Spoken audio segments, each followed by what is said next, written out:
Если вы уже слышали о технике окрашивания шелка с помощью листьев, то вы знаете, что существует большое количество вариантов окрашивания. Сегодня я познакомлю вас с одним из них.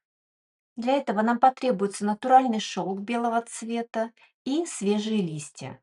Листья могут быть разные, все зависит от того, в каком регионе вы живете. Подробнее о листьях и необходимых материалах вы увидите в конце этого видео, а сейчас сразу приступим к окрашиванию. Сначала подготовим ткань. Замачиваем шелк в теплой воде. На литр примерно четверть чайной ложки железного купороса. Вода не должна быть горячей. Лучше всего использовать воду комнатной температуры. Подождите, когда кристаллики железного купороса хорошо растворятся, и только после этого замачивайте шелк. Шелк должен полностью оказаться в этом растворе. Оставьте его на 5-10 минут, а пока мы займемся листьями.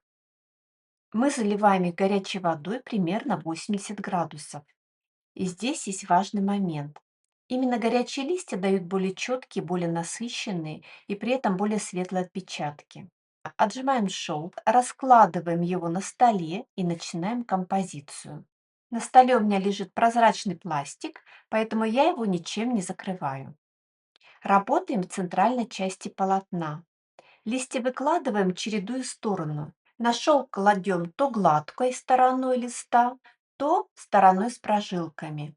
Это дает более сложный рисунок, глубину и игру оттенков.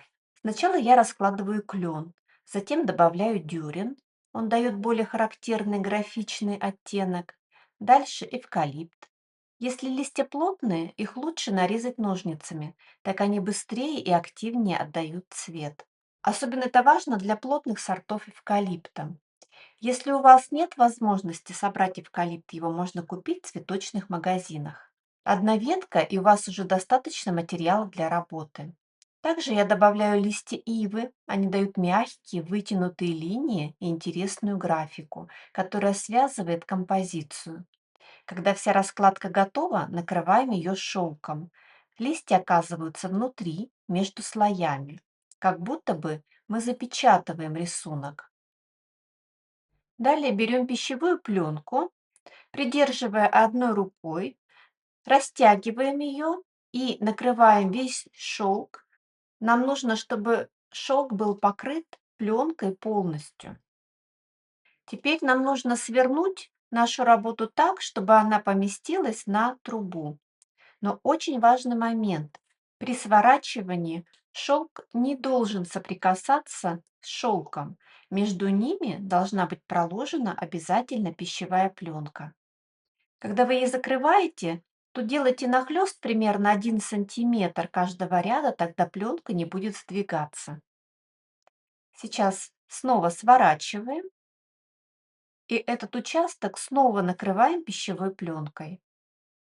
Мы должны получить такой размер нашей работы, чтобы мы смогли завернуть ее на трубу. У меня готово. Сворачиваем рулончиком и плотно закручиваем на трубу. Размер трубы может быть разный. Я экспериментировала с разными вариантами, ну и практически все варианты меня устроили. Сейчас конечная обмотка пищевой пленкой всего рулона. Сейчас нам понадобится натуральный или синтетический длинный шнур, чтобы обвязать весь рулон. Завязываем так, чтобы потом легко было развязать, и мы смогли бы использовать этот шнур в других работах. Вот такой красивый аппетитный рулончик у нас получился. Варим рулон примерно 1 час. Можно использовать разные техники, либо в воде, либо на пару. В этот раз я варю рулон в воде. За счет этого получаются такие дымчатые расплывчатые оттенки с переходами цвета. После полного остывания аккуратно разворачиваем шелк. Он получается в запечатанных пленках, которые слипаются от высокой температуры. Я рекомендую их разрывать, а не разрезать, так как ножницами очень легко можно прорезать шелк. Следующим этапом убираем листья. Так как листья у нас внутри шелка, нам нужно найти место соединения, развернуть шелк и убрать отработавшие листья. В таком виде лучше шелк оставить на несколько часов, либо на ночь, и только после этого прополоскать. Лучше даже не прополоскать, а простирать в мыльном растворе. После этого несколько полосканий до чистой воды. Полощите в тазике, а не под проточной водой, чтобы не засорить слив, потому что иногда остаются мелкие частички от листьев. Во влажном виде шелк всегда выглядит темнее, но настоящий цвет проявляется после высыхания. Я обычно не жду, сразу проглаживаю ткань в режиме шелк. И вот в этот момент появляется финальный результат. Ткань становится гладкой, блестящей, оттенки мягкими и глубокими. И вы начинаете видеть все нюансы, где лист дал плотный отпечаток, где получился легкий переход, где цвет раскрылся неожиданно. И, как правило, в этот момент появляется мысль: а что, если попробовать использовать другие листья и другие закрепители, либо добавить натуральные красители? Если вам интересно, то приглашаю вас на мой видеокурс по разным способам окрашивания 4 сезона. Ссылку с подробностями оставлю в описании. А сейчас поговорим о листьях, которые можно использовать в экопринте. То, что растет рядом с вами и будет вашим главным материалом. Очень красивые отпечатки дают листья ольхи, лесной и садовой малины. Хорошо работает шиповник, и дикий, и садовый. Интересные результаты дает земляника. Отдельно хочу отметить дюрин. У него особенно выразительные отпечатки со стороны прожилок. Клен тоже всегда дает красивый рисунок, причем с обеих сторон листа. Рябина, рябинник, боярышник — все это можно смело использовать. И, конечно, классика — береза и дуб. У дуба огромное количество разновидностей, и каждая дает свой характерный отпечаток. И, конечно, красавец эвкалипт, который дает оранжево-красные оттенки.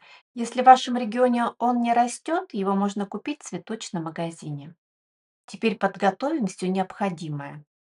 Нам понадобятся перчатки, емкость для окрашивания, пищевая пленка и труба, на которую мы будем наматывать шелк. Важно, чтобы труба помещалась в кастрюлю, поэтому сразу ориентируйтесь по размеру. Кастрюля подойдет объемом примерно 8-10 литров, лучше эмалированная. Можно использовать блузочный шелк, либо шелк атлас. Также нам потребуется железный купорос в качестве закрепителей. Протравы продаются в магазинах с растениями. Сегодня мы посмотрели только один из многочисленных вариантов окрашивания с помощью листьев. Очень надеюсь, что вам было интересно. Подписывайтесь на канал, нажимайте колокольчик, чтобы не пропустить новые видео. С вами была Яна Петрик, студия Войлока Демуазель.